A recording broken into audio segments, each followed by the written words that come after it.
ഏത് ഫോട്ടോയും വീഡിയോയും കണ്ടാലും ഇപ്പോൾ ഒന്നുകൂടി നോക്കാറുണ്ടല്ലേ, ഇതൊക്കെ ആണോ എന്ന സംശയത്തോടെ.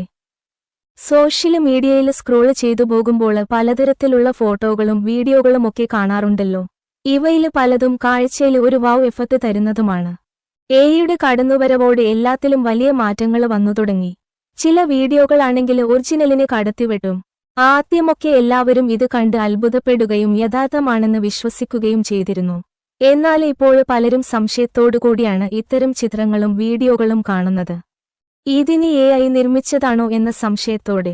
നിങ്ങളുടെ മുന്നിൽ വരുന്ന ഒരു വീഡിയോയോ ഫോട്ടോയോ ഒറിജിനലാണോ അതോ AI നിർമ്മിതമാണോ എന്ന് കണ്ടെത്താനുള്ള വഴി ഗൂഗിൾ ജെമിനി കാട്ടിത്തരികയാണ്.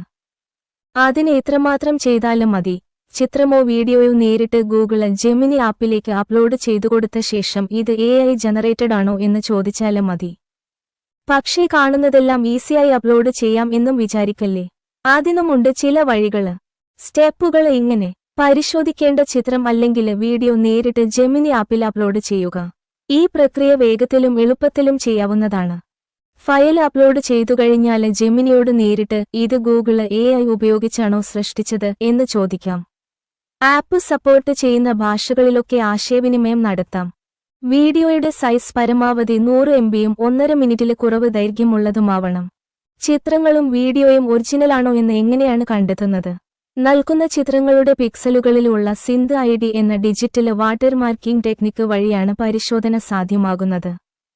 മനുഷ്യന്റെ നഗ്നനേത്രങ്ങൾ കൊണ്ട് കാണാൻ കഴിയാത്ത വിധം ചെറിയ രീതിയിൽ ക്രോപ്പിംഗ്, ഫിൽറ്ററിംഗ്, കംപ്രഷന്, ഫ്രെയിം റേറ്റ് ചേഞ്ചിംഗ് എന്നിവ നടത്തിയാണ് സിന്ത് ID വാട്ടർമാർക്ക് നിർമ്മിക്കുന്നത്.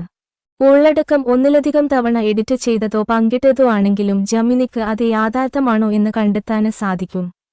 AI മോഡലുകളായ ഗൂഗിൾ ജെമിനി, ഇമാജിന്, ലിറിയ, വിയോ തുടങ്ങിയവയെല്ലാം ഈ വാട്ടർമാർക്കോടെയാണ് പുറത്തിറങ്ങുന്നത്.